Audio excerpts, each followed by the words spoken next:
Hello there, welcome to our channel. In this video I will show you how to install APK in PC. So for this firstly we need to install BlueStacks. So I am here on the website of BlueStack. You need to click on download BlueStack 5 and as you can see it is downloaded. Now if I click on it, so I will be directed to my folders. Now here we need to right click on it. Okay, let's right click and run as administrator. Once it is open, it will start installing.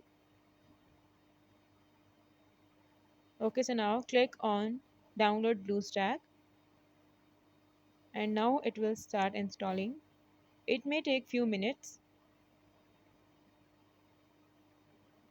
and once the app is installed, then we need to open it and after that we will download the APK file. Okay, so now it is installed.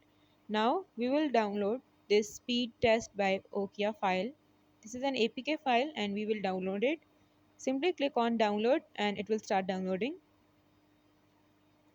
So once it is downloaded, then click on it.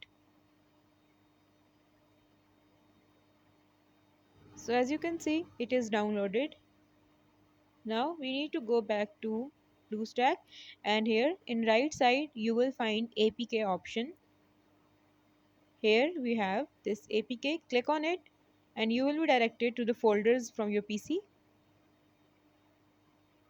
Now from here you need to choose that APK file that we just downloaded. Choose it and then click on open and then it will be imported into BlueStack and from there you can use it. If this video helped you, leave a like on the video and make sure to subscribe our channel. Thank you for watching. Bye.